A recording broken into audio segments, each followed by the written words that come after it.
प्रिय विद्यार्थियों नमस्कार। मैं डॉक्टर सहदेव पारिक श्री गोविंद गुरु राजकीय महाविद्यालय बांसवाड़ा से। विद्यार्थियों आज हम बीए प्रथम वर्ष के समाजशास्त्र विषय के प्रथम प्रश्न पत्र के आज के प्रकरण सामाजिक संरचना की कुछ विशेषताओं के बारे में चर्चा करेंगे। कल के वीडियो में हमने सामाजिक संरचना का अर्थ और परिभाषाओं के विषय में बात की थी। इससे पहले कि हम किसी विशेषताओं पर चर्चा करें, सामाजिक संरचना के कुछ तत्वों पर भी प्रकाश डालना चाहेंगे कि जॉनसन ने जो सामाजिक संरचना के कुछ महत्वपूर्ण और प्रधान तत्वों की जानकारी दी है, उसमें से जो सामाजिक संरचना के जो तत्व हैं वो इस प्रकार हैं। पहला है सब ग्रुप्स ऑफ वेरियस टाइप्स, यानी कि विभिन्न प्रकार के उपसमूह। सामाजिक संरचना का जो निर्माण है वो कई प्रकार के उपसमूहों के द्वारा होता है और जो परस्पर संबंधात्मक मानदंडों द्वारा अंतर संबंधित होते हैं और समाज में विभिन्न प्रकार की भूमिकाएं धारण करने वाले इन उपसमूहों में विसंगठन देखने को मिलता है। ये भूमिकाधारी ही सामाजिक प्रणाली में भाग लेते हैं।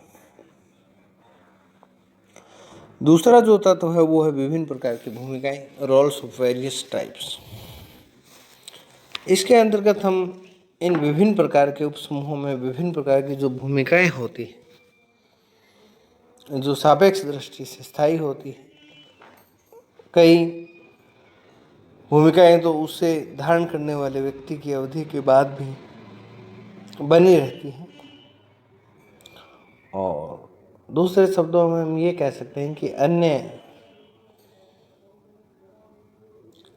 या कुछ भूमिकाएं जो है वो भूमिकाधारियों से अधिक स्थायी होती है। नियामक मानदंड यानी कि रेगुलेटिव नॉर्म्स की जब बात करें तो उपसमूहों तथा भूमिकाओं को परिभाषित, नियंत्रित और निर्देशित करने के लिए नियमनात्मक या नियामक मानदंड बने होते हैं।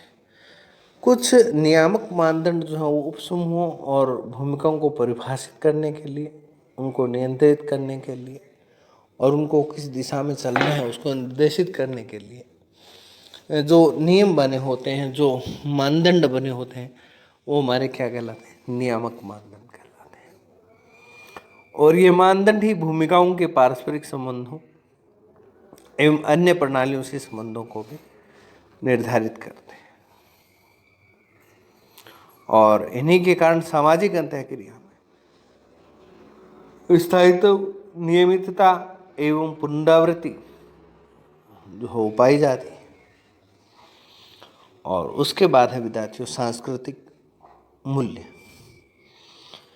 सामाजिक संरचना में संबंधात्मक नियामक मानदंडों के अतिरिक्त कुछ सांस्कृतिक या कल्चरल वैल्यूज भी पाए जाते हैं और इन्हीं के आधार पर इन वस्तुओं की तुलना की जाती है जो उन्हें एक दूसरे की तुलना में स्वीकृत और अस्वीकृत, वांछनीय या अवांछनीय, प्रशंसनीय या निंदनीय और उचित या अनुचित माना जाता है। मूल्यों के आधार पर ही भावनाओं, विचारों, लक्ष्यों, साधनों, संबंधों और समूहों, पदार्थों एवं गुणों का मूल्यांकन जो वो किया जाता है। जीवन के विभिन्न पक्षों और क्षेत्रों के अनुसार भी ये अलग अलग होते हैं और इन्हीं जो चार तत्व जो हैं, इन चार तत्वों में से प्रत्येक को हम जो है वो एक आंशिक संरचना कह सकते हैं। तो ये तो थे विद्यार्थियों सामाजिक संरचना के तत्व। अब हम इसके कुछ विशेषताओं के बारे में जिक्र करें कि सामाजिक संरचना जो है वो अमूर्त होती है। सामाजिक संरचना अमूर्त होती है। मैकाइवर और पार्सन्स ने सामाजिक संरचना को एक अमूर्त धारणा बताया है। यानी कि निराकार, देह रहित, निर्व्यय और अप्रत्यक्ष। ये सभी इकाइयाँ जो है वो अमूर्त हैं और इनका कोई भौतिक वस्तु की भांति कोई ठोस आकार या स्वरूप जो वो नहीं होता है। इन्हें देखा या छुआ नहीं जा सकता है। और इनसे निर्मित सामाजिक संरचना भी कैसी होती है? अमूर्त होती है। और समाज का जो निर्माण है वो सामाजिक संबंधों के द्वारा होता है। ये संबंध भी अपने आप में अमूर्त होते हैं और सामाजिक संरचना भी अमूर्त ही होती है। सामाजिक संरचना जो हो अनेक उपसंरचनाओं से मिलकर के बनती है या निर्मित होती है। क्या हम ये कह सकते हैं कि सामाजिक संरचना का जो निर्माण है वो अनेक उपसंरचनाओं से मिलकर के होता है। प्रत्येक सामाजिक संरचना का निर्माण कई उपसंरचनाओं से मिलकर के होता है। और जिस प्रकार से शरीर रूपी संरचना का निर्माण मस्तिष्क, पाचन और श्वसन संस्थानों आदि से होता है, जिसमें अनेक अंग होते हैं, उसी प्रकार सामाजिक संरचना का निर्माण भी विभिन्न प्रकार की उपसंरचनाओं जैसे परिवार, जाति, वर्ग, शिक्षण संस्था, धार्मिक संस्था, आर्थिक संस्था आदि के द्वारा होता है, जिनकी स्वयं की अपनी एक संरचना होती है। और इसी प्रकार की अनेक उपसंरचनाएं मिलकर के सामाजिक संरचना का निर्माण करती है। और सामाजिक संरचना जो है वो हमें बाह्य स्वरूप का बोध कराती है। सामाजिक संरचना का निर्माण जो है वो विभिन्न इकाइयों से तो होता है और ये इकाइयाँ क्रमबद्ध व्यवस्था से जुड़ी हुई होती है। यानी कि जब तक एक निश्चित ढांचे से जब तक नहीं जुड़ जाती तब तक हम उसको सामाजिक संरचना नहीं कहते। जिस प्रकार शरीर के विभिन्न अंग हमारे हाथ, पांव, कान, नाक, आंख, सिर आदि व्यवस्थित क्रम में जुड़े हुए हैं तो शरीर रूपी ढांचे का निर्माण होता है, उसी प्रकार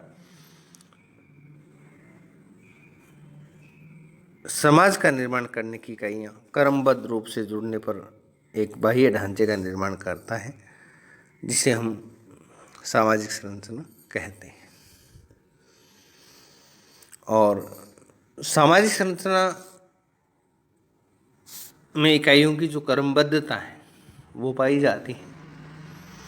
और किसी भी सामाजिक संरचना का निर्माण मात्र हम इकाइयों के झुंड या योग को नहीं कहते हैं, वरन उसमें एक विशिष्ट प्रकार का क्रम समायोजन भी होता है। जैसे उदाहरण के रूप में हम ईंट, चूने, पत्थर और लोहे के ढेर को मकान नहीं कह सकते जब तक कि उसे एक क्रम में नहीं जोड़ा जाए।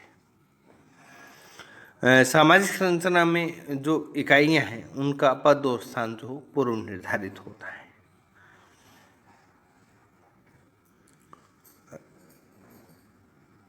सामाजिक संरचना का निर्माण करने वाली जो इकाइयाँ हैं उन्हें एक दूसरे के स्थान से प्रतिस्थापित नहीं किया जा सकता और वे अपने अपने पूर्व निर्धारित कार्य जो करती है।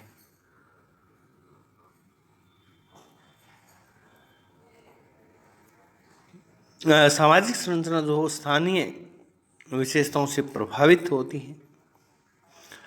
प्रत्येक समाज की संस्कृति जो हो स्थानीय परिवेश से अनुकूलन के परिणाम स्वरूप विकसित होती है। जैसे कि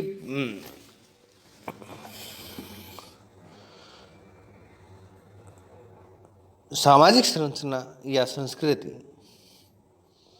किसी सांस्कृतिक व्यवस्था से प्रभावित होती है और वह वहाँ की भौगोलिक परिस्थितियों का प्रभाव उस पर निश्चित रूप से हमें दिखाई पड़ता है। विभिन्न स्थानों की संस्कृति, राजनीतिक दशा, भौगोलिक परिस्थितियों में जो अंतर पाया जाता है, अतः सामाजिक संरचना में इनसे प्रभावित होने के कारण अलग अलग प्रकार की होती है। और रेडक्लिफ ब्राउन ने सामाजिक संरचना की धारणा में स्थानीय विशेषताओं को बहुत ही उपयोगी और महत्वपूर्ण माना है। सामाजिक संरचना जो है वो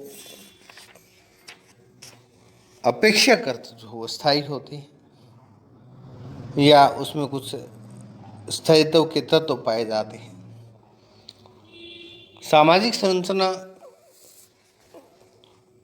एक अपेक्षाकृत स्थायी अवधारणा है और इस स्थायित्व के जो हो दो अर्थ हैं। एक तो सामाजिक संरचना का निर्माण करने वाली इकाइयाँ तुलनात्मक रूप से स्थायी होती हैं। उदाहरण के लिए समाज का निर्माण करने वाले समूह, समितियाँ एवं संस्थाएं जैसे परिवार हो, धर्म है, आर्थिक एवं शैक्षणिक संस्थाएं हैं, विवाह आदि जो है वो समाज में अपेक्षाकृत रूप से स्थायी रूप में विद्यमान होते हैं, पाए जाते हैं।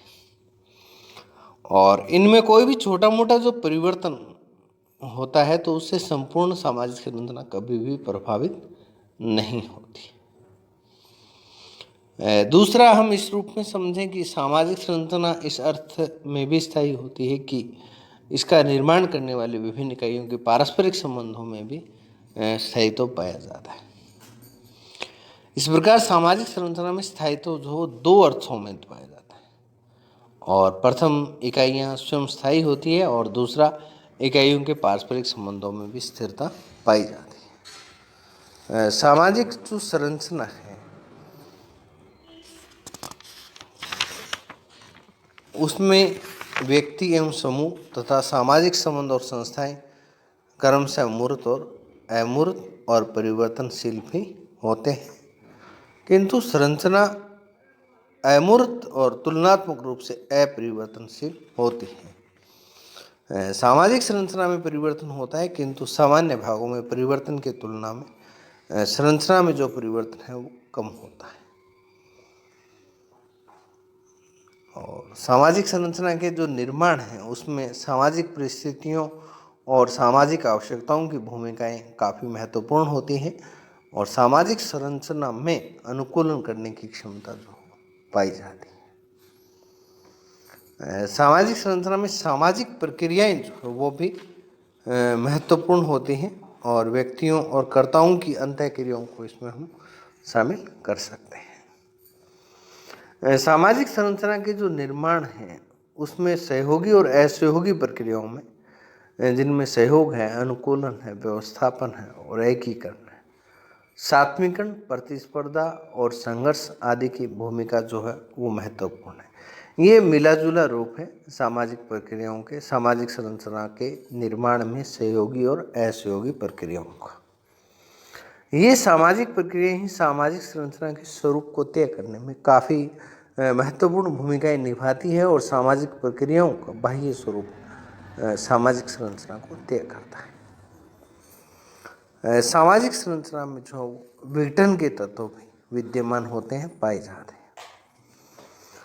सामाजिक संरचना जो है वो मानव की अनेक आवश्यकताओं की पूर्ति करते हैं और किंतु कोई भी सामाजिक संरचना अपने आप में श्रेष्ठ नहीं होती है और न ही उनमें पूर्ण संगठन पाया जाता है। कई बार ये समाज में विघटन भी पैदा करती है और मर्टन तथा दुर्खीम की मान्यता है कि कई बार सामाजिक संरचना स्वयं समाज में नियमहीनता पैदा करती है और सामाजिक संरचना में संगठन और विघटन पैदा करने वाले दोनों ही प्रकार के तत्व पाए जाते हैं। सामाजिक संरचना को कोई हम अखंड व्यवस्था नहीं मान सकते। मेरा कहने का मतलब ये है कि प्रत्येक सामाजिक व्यवस्था का निर्माण जो हो अलग अलग इकाइयों से होता है और ये इकाइयाँ जो हो व्यक्ति, समूह, संस्थाएं और समितियों के रूप में होती हैं और प्रत्येक संरचना वो कई खंडों से मिलकर बनी होती है, यानी कि उसमें अलग अलग खंड जुड़ करके उसका निर्माण करते हैं और अतः वह अखंड नहीं है। फिर भी ये इकाइयाँ जब परस्पर एक निश्चित क्रम में जुड़ जाती है तो एक बनावट या प्रतिमान को प्रकट करती है। जैसे उदाहरण के लिए हम कहते हैं कि एक कमरे का निर्माण ईंट, चूना, पत्थर, खिड़की, दरवाज़ों आदि से मिलकर के होता है और इन्हें एक विशिष्ट क्रम में जोड़ने पर जो कमरे का प्रतिमान या स्वरूप जो हो हमें दिखाई देता है। तो विद्यार्थियों, ये तो थी सामाजिक संरचना की विशेषताएं। आगामी वीडियो में किसी अन्य विषय पर चर्चा करेंगे। तब तक के लिए धन्यवाद।